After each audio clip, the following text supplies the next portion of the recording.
Hello students, welcome to our YouTube channel. तो आज की वीडियो में हम स्टार्ट करने जा रहे हैं क्लास 12th का इंटीग्रेशन वाला पार्ट। ठीक है, तो इस वीडियो में आपको इंटीग्रेशन से रिलेटेड कुछ सम करवाए जाएंगे, कुछ फॉर्मूले बताए जाएंगे, इंटीग्रेशन क्या होता है उसके बारे में बताया जाएगा। ठीक है, तो इंटीग्रेशन से रिलेटेड जितने भी सम हैं आपको हर वीडियो में एक एक टाइप जो है इंटीग्रेशन से रिलेटेड वो करवाया जाएगा। ठीक है, तो पहले आपको पता ना चाहिए कि इंटीग्रेशन क्या होती है। तो इंटीग्रेशन मेनली क्या होता है, डिफरेंशिएशन का ही रिवर्स प्रोसेस होता है। ठीक है, अगर आपको डिफरेंशिएशन आती है तो आपको इंटीग्रेशन समझने में इजी हो जाएगा। ठीक है, इंटीग्रेशन समझने में कोई भी डिफिकल्टी नहीं होगी। तो डिफरेंशिएशन है, इसको हम एंटी डेरिवेटिव भी बोल देते हैं, एंटी डेरिवेटिव या reverse process of differentiation, reverse process of differentiation को हम इंटीग्रेशन कहते हैं। तो डिफरेंशिएशन क्या होता है, अगर किसी भी फंक्शन की हमने डिफरेंशिएशन करनी हो with respect to another variable.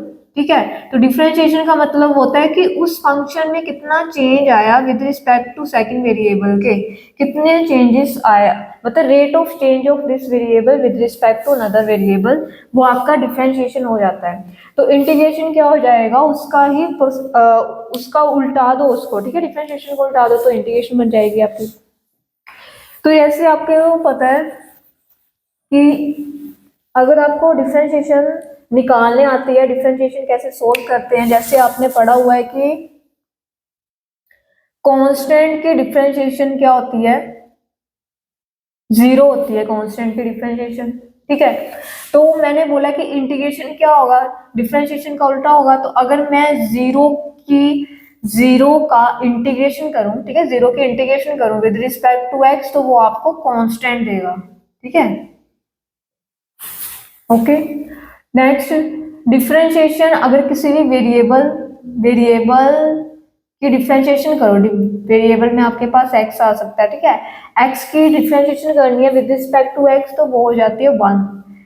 तो इसके ऑपोजिट अगर वन की आप इंटीग्रेशन करोगे तो वो आपके पास हो जाती है एक्स। ठीक है, वन की इंटीग्रेशन क्या हो जाती है, एक्स हो जाती है आपके पास। अब देखो, जैसे आपके पास कुछ पावर में आ जाए वैल्यू, ठीक है, जैसे यहाँ पे आ जाए कि एक्स स्क्वायर की डिफरेंशिएशन क्या होगी, तो वो होती है 2x। ठीक है, तो 2x की इंटीग्रेशन क्या हो जाएगी, वो आपके पास हो जाएगी एक्स स्क्वायर। ठीक है, अब देखो एक्स स्क्वायर की डिफरेंशिएशन 2x होती है। अगर मान लो मैं एक्स स्क्वायर प्लस 2 की डिफरेंशिएशन करूं तो वो भी 2x ही होगा। ठीक है, एक्स स्क्वायर माइनस 4 की डिफरेंशिएशन करूं तो वो भी 2x होगा।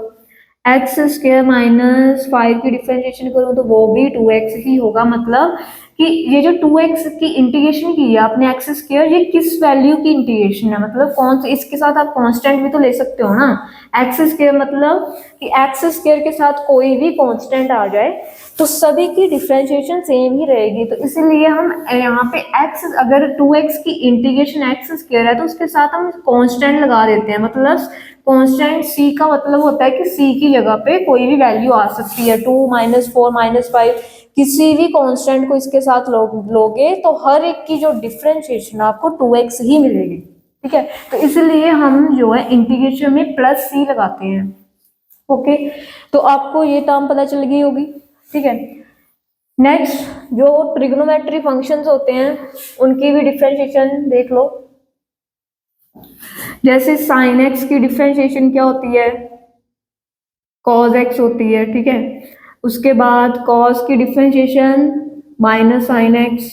अभी आपको ये चीजें क्यों करवाई जा रही है, अगर आपको डिफरेंशिएशन अच्छे से आती है तो इंटीग्रेशन आपको इजीली समझ आ जाएगी। इसीलिए आपको यहाँ पे मैं थोड़ा सा डिफरेंशिएशन से रिलेटेड कुछ फॉर्मूले बता रही हूँ। ठीक है, तो डिफरेंशिएशन आपके पास tan x की डिफरेंशिएशन क्या होती है, सीकेंड स्क्वायर x होती है। तो सीकेंड की डिफरेंशिएशन करोगे तो वो आपके पास बन जाएगी सीकेंड x tan x। ठीक है, नेक्स्ट हमारे पास आ जाता है डिफरेंशिएशन cot x की डिफरेंशिएशन क्या हो जाएगी, माइनस कोसिकेंड स्क्वायर x, और कोसिकेंड की डिफरेंशिएशन होती है minus cosecant x cot x minus cosecant x cot x. ये थे आपके डिफरेंशिएशन के फॉर्मूले, ठीक है। ट्रिग्नोमेट्री फंक्शंस के डिफरेंशिएट करनी हो तो उसका फॉर्मूला ये होता है। तो अभी अगर आपने इंटीग्रेशन में देख लिया, ठीक है, इंटीग्रेशन की तरफ आ जाओ। ये तो आपके डिफरेंशिएशन के फॉर्मूले थे ना। अभी देखो इंटीग्रेशन में क्या होगा,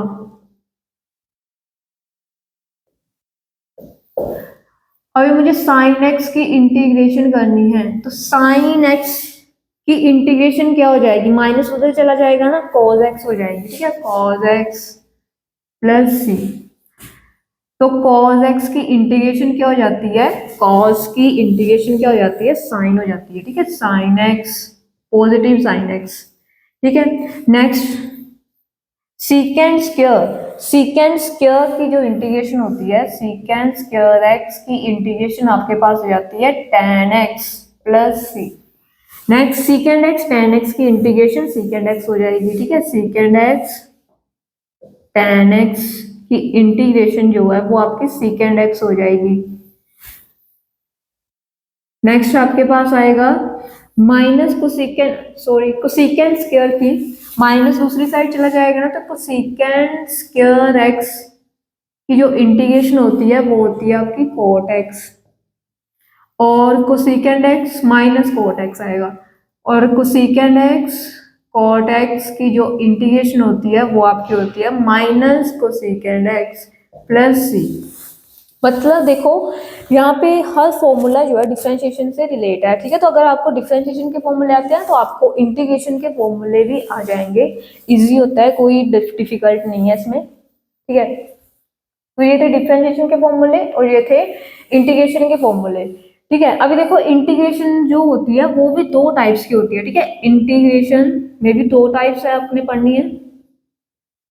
फर्स्ट है इनडेफिनाइट इंटेग्रल, इनडेफिनाइट इंटेग्रल, और सेकंड हो जाती है आपकी डेफिनाइट इंटेग्रल। इंडेफिनाइट में आपके पास, इंडेफिनाइट को हम कैसे रिप्रेजेंट करते हैं, जैसे आपको जस्ट कोई फंक्शन दे दिया, ठीक है, और बोल दिया कि इसकी इंटीग्रेशन करो क्या होगी, ठीक है, ये आपका इंडेफिनाइट इंटेग्रल हो जाएगा, जिसमें कोई लिमिट नहीं दे रखी है आपको, ठीक है, अनलिमिटेड है ये। आप इसको, इसमें आपने इंटीग्रेशन करनी है विद रिस्पेक्ट टू इस वेरिएबल के, ठीक है। डेफिनाइट में आपको एक इंटरवल दिया जाता है कि इस इंटरवल में आपने उस फंक्शन को इंटीग्रेट करना है, जो उस फंक्शन का एरिया फाइंड करना है, ठीक है। तो आपको डेफिनाइट में कुछ मतलब लिमिट दे दी जाती है कि आपके पास अपर लिमिट और लोअर लिमिट गिवन होती है डेफिनाइट इंटेग्रल में, ठीक है। तो फर्स्ट हम इनडेफिनाइट इंटेग्रल के बारे में पढ़ेंगे, ठीक है, और इससे रिलेटेड हम कुछ सम करेंगे। तो अब हम इससे रिलेटेड कुछ सम्स को देख लेते हैं कि किस तरह के सम आपको आते हैं, ठीक है। पहले हम बेसिक से, थोड़ा सा बेसिक से स्टार्ट करेंगे। तो पहले देखो, आपने डिफरेंशिएशन में पावर रूल पढ़ा हुआ है। डिफरेंशिएशन में क्या होता है कि पावर जो है एक कम होती है, ठीक है। इंटीग्रेशन में क्या होगा कि पावर रूल होता है, इसमें वन पावर क्या ऐड हो जाती है, और जो पावर है उसी को हम अपॉन में लिख देते हैं प्लस सी, ठीक है। अगर आपने मान लो इंटीग्रेशन करनी है, स्क्वायर रूट आपके पास कोई टर्म है 2x प्लस 3, और इसकी करो इंटीग्रेशन, ठीक है। तो इंटीग्रेशन के लिए देखो स्क्वायर रूट का मतलब क्या होता है कि इसकी पावर कितनी है, 1/2 पावर है ना, तो 1/2 में एक ऐड कर दोगे, और जो पावर लिखी है ना उसी को डिनोमिनेटर में लिख दो, 1/2 प्लस 1 इंटू, अभी देखो x के साथ जो उसका कोफिशिएंट है ना वो भी अपॉन में आएगा, ठीक है। तो यहाँ पे बन जाएगा 2x प्लस 3 की पावर 3/2 अपॉन नीचे भी 3/2 इंटू 2 से 2 आपका कट हो जाएगा, तो आपके पास ये इंटीग्रेशन इसकी आ जाएगी, ओके। ये थी आपकी इंटीग्रेशन। और नेक्स्ट एक और सम देख लेते हैं। जैसे आपके पास आ जाए e की पावर, आपको पता है x, e की पावर x कि डिफरेंशिएशन क्या होती है, e की पावर x ही होती है। तो अगर आप इसकी इंटीग्रेशन करोगे, ठीक है, e की पावर x की इंटीग्रेशन करोगे तो वो भी e की पावर x ही होगी, ठीक है। अगर मान लो कि आपने e की पावर माइनस एक्स की इंटीग्रेशन करनी है तो e की पावर माइनस एक्स की इंटीग्रेशन e की पावर माइनस एक्स हो जाएगी और x का जो कोफिशिएंट होगा वो आपका अपॉन में आ जाएगा, ठीक है। डिफरेंशिएशन में क्या होता है, जैसे ये देखो यहाँ पे मैं e की पावर माइनस एक्स की डिफरेंशिएशन करूँ तो वो भी e की पावर माइनस एक्स ही होगी और जो x का कोफिशिएंट होता है वो मल्टीप्लाई में जाएगा, यहाँ पे -1, ठीक है, ऐसे मल्टीप्लाई में जाएगा ना। तो इंटीग्रेशन में मैंने बोला इसका रेसिप्रोकल मतलब इसका रिवर्स प्रोसेस होता है तो -1 जाएगा डिवाइड में, ठीक है। ये -1 कहाँ चले जाएगा, इंटीग्रेशन में -1 आपका डिवाइड में आता है, डिफरेंशिएशन में -1 आपका मल्टीप्लाई में आता है, ठीक है। तो नेक्स्ट आपके पास एक और टर्म होती है, अगर a की पावर x हो तो उसकी डिफरेंशिएशन क्या होगी, a की पावर x की डिफरेंशिएशन होती है a की पावर x log a, ठीक है, a की power x as it is, तो जो भी आपके पास बेस वाली टर्म होगी उसके साथ आपने log लगा देना है। तो अगर आप इसकी इंटीग्रेशन करोगे, a की पावर x की इंटीग्रेशन करोगे तो जो log a है ये आपका डिवाइड में चला जाएगा, ठीक है, a की power x upon log a plus c, ये आपकी इंटीग्रेशन हो जाएगी। मतलब कि इंटीग्रेशन अगर डिफरेंशिएशन आपको अच्छे से, डिफरेंशिएशन के फॉर्मूले आपको अच्छे से पता है तो आपके लिए इंटीग्रेशन कोई भी टफ नहीं है, ठीक है। अब हम इंटीग्रेशन के थोड़े बहुत सम कर लेते हैं। जैसे आपके पास सम है, अगर आपके पास ऐसे सम आ जाए e की पावर 2x प्लस 3, इसकी आपने इंटीग्रेशन करनी है तो क्या आएगी। अभी मैंने बताया कि e की पावर x की इंटीग्रेशन e की पावर x ही होता है, ठीक है, और जो x का कोफिशिएंट होगा वो जाएगा आपका अपॉन में प्लस सी, ठीक है, ये इसकी इंटीग्रेशन हो जाएगी। नेक्स्ट अगर आपके पास ऐसे क्वेश्चन आ जाए, integration tan square 2x plus 3 की इंटीग्रेशन करनी है आपने, tan square 2x plus 3 dx, आपने इस टर्म की इंटीग्रेशन करनी है। अभी हमने जितने भी पीछे फॉर्मूले पढ़े हैं कहीं भी हमने tan स्क्वायर का फॉर्मूला नहीं पढ़ा, ठीक है, हमने सीकेंड स्क्वायर का फॉर्मूला पढ़ा है। तो क्या करो, tan स्क्वायर को हम सीकेंड स्क्वायर में चेंज करेंगे। तो आपने ये आइडेंटिटी पढ़ी है ना, सीकेंड square x minus tan square x किसके इक्वल होता है, 1 के इक्वल होता है। तो यहाँ से tan स्क्वायर की वैल्यू निकालोगे तो आपके पास वो आ जाएगा सीकेंड स्क्वायर माइनस 1, ये आपका tan स्क्वायर आ जाएगा। तो यहाँ चेंज करके मैं इसको लिख सकती हूँ सीकेंड स्क्वायर x की वैल्यू कितनी है, 2x प्लस 3 है माइनस 1। अब इस फंक्शन की इंटीग्रेशन अलग कर दोगे और 1 की इंटीग्रेशन जैसे पार्टीशन कर देते हैं ना वैसे करके कर सकते हो आप, ठीक है। तो 1 की इंटीग्रेशन अलग कर दो। सीकेंड स्क्वायर की इंटीग्रेशन क्या होती है, तो सीकेंड स्क्वायर की इंटीग्रेशन होती है आपके पास tan x, ठीक है, tan की डिफरेंशिएशन सीकेंड स्क्वायर होती है ना, तो सीकेंड स्क्वायर की इंटीग्रेशन tan x हो जाएगी। तो जो भी x का यहाँ पे कोफिशिएंट है वो जाएगा अपॉन में, -1 की इंटीग्रेशन क्या होती है, x होती है plus C plus constant. Plus constant term तो आपने हर क्वेश्चन में लिखनी ही लिखनी है, ठीक है। प्लस सी क्यों लगाते हैं ये भी मैंने आपको पीछे बता दिया है। तो ये था एक सम, और इससे रिलेटेड एक और सम देख लेते हैं। जैसे आपके पास सम है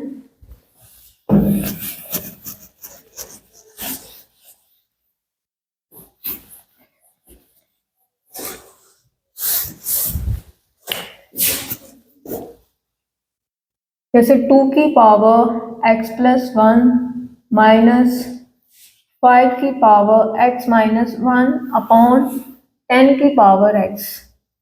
अभी एक्सपोनेंशियल वाला क्वेश्चन आ गया, आपने इसकी इंटीग्रेशन करनी है, ठीक है। तो इसकी इंटीग्रेशन आप कैसे करोगे, यहाँ पे देखो पावर x प्लस 1 है ना, इसको मैं ऐसे लिख सकती हूँ 2 की पावर x अलग कर दियो, 2 की पावर 1 अलग, यहाँ पे 5 की पावर x अलग कर दो, 5 की पावर माइनस 1 अलग, अपॉन 10 को हम लिख सकते हैं 2 इंटू 5 की होल पावर x, ठीक है।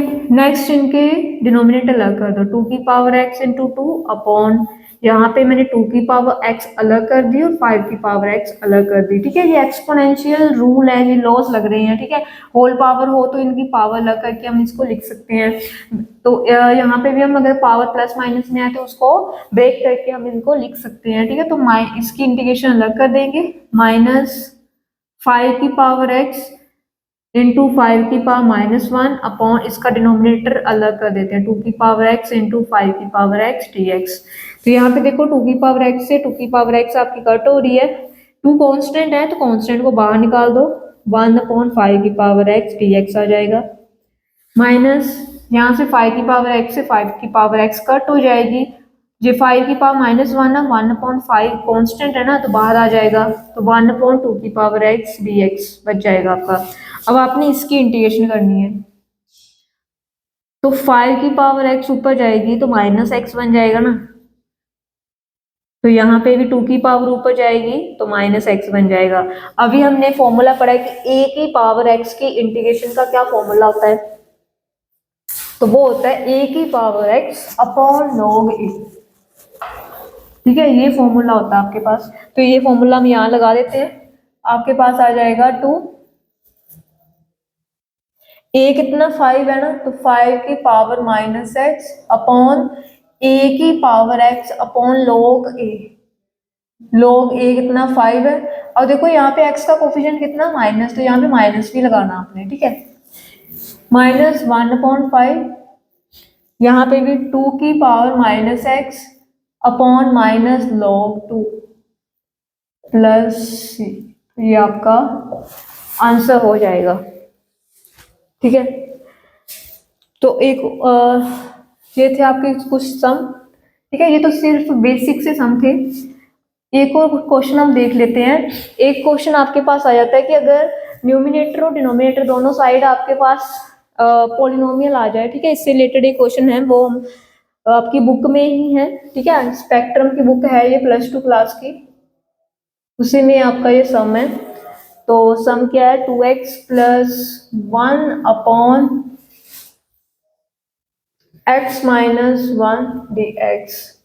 अगर आपके पास इस तरह से पॉलिनोमियल आ जाए, ठीक है, नीचे लीनियर है ऊपर क्यूबिक बन रही है, तो इसकी इंटीग्रेशन कैसे करोगे आप। अगर नीचे अकेला x होता तो डिनोमिनेटर अलग कर देते, ठीक है, पर x के साथ -1 भी है, तो इसको सोल्व करने का एक ही मेथड है, लॉन्ग डिवीजन मेथड, ठीक है। जैसे आपने ये डिवाइड करना पड़ा हुआ ना, किसी भी पॉलिनोमियल को दूसरी पॉलिनोमियल से डिवाइड कैसे करते हैं। ये ऊपर वाला आपका डिविडेंड है, इसको अंदर लिखोगे, नीचे वाला आपका डिवाइजर है, इसको बाहर लिखोगे, ठीक है। तो अभी हमने इसको डिवाइड करना है, ठीक है।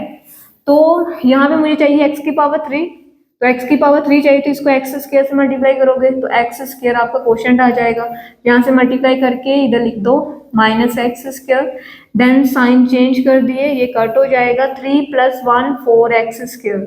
हमेशा ध्यान रखना है कि जब आपने साइन चेंज कर लिया है ना, तो ये वाला साइन देखना है, ये प्लस वाला साइन देखना है, इसको नहीं देखना, ठीक है, प्लस माइनस माइनस नहीं कर देना, ये वाले साइन को भूल ही जाना है कि ये साइन भी है यहाँ पे, +2x।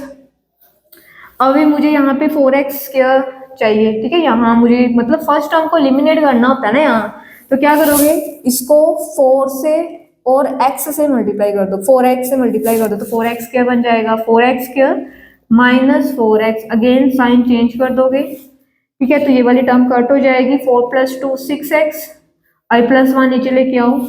अब यहाँ पे x तो है, 6 की कमी है ना, तो 6 से मल्टीप्लाई कर दो, ठीक है, 6 आ जाएगा आपका क्वोशंट, तो यहाँ पे 6x - 6, sign change minus plus, ये आपका कट हो जाएगा और 7 आपका बच जाएगा रिमाइंडर, ठीक है। ये आपका बन गया क्वोशंट, ये आपका बन गया रिमाइंडर। तो अब इसको लिखना कैसे है, ठीक है, इसको इसकी फॉर्म देख लो, इसको लिखते कैसे है। तो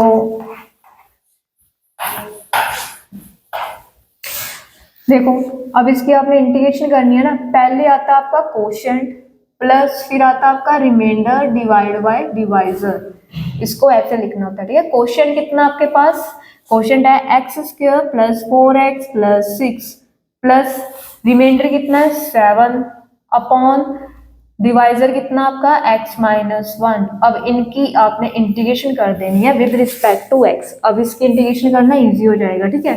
पहले इसको पार्ट्स में डिवाइड कर देते हैं। एक्स स्क्वायर की इंटीग्रेशन प्लस 4 कांस्टेंट है बाहर लिख दो, एक्स की इंटीग्रेशन हो जाएगी प्लस 6 कांस्टेंट था ना, इसको बाहर लिख दिया तो 6 की यहाँ पे वेरिएबल भी नहीं है तो 1 बच जाएगा ना यहाँ, प्लस इस टर्म की इंटीग्रेशन अलग हो जाएगी, ठीक है, x माइनस 1। 7 कॉन्स्टेंट है, इसको बाहर लिख सकते हो आप, ठीक है, बाहर लिख दो, यहाँ पे 7 बाहर आ जाएगा dx।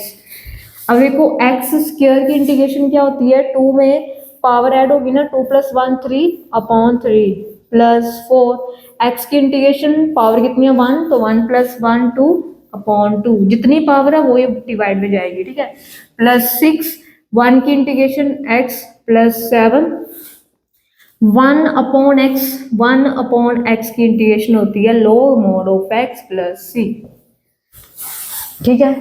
वहां जैसे log x की डिफरेंशिएशन क्या होती है, log x की डिफरेंशिएशन 1 अपॉन एक्स होती है ना, सेम 1 अपॉन एक्स की जो इंटीग्रेशन हो जाएगी वो आपकी log mod ऑफ x हो जाएगी, ठीक है। तो फॉर्मूले बहुत जरूरी हैं, फॉर्मूले आएंगे तो सम सॉल्व होंगे आपसे, ठीक है। तो फॉर्मूले से रिलेटेड भी मैंने वीडियो डाली हुई है, तो आई होप आपको थोड़ा बेसिक समझ आ गया होगा कि इंटीग्रेशन सॉल्व कैसे करते हैं, ठीक है। तो नेक्स्ट वीडियो में हम और भी टाइप्स इसकी लेके आएंगे, ठीक है। तो आज के लिए इतना ही, thank you so much for watching the video, thank you.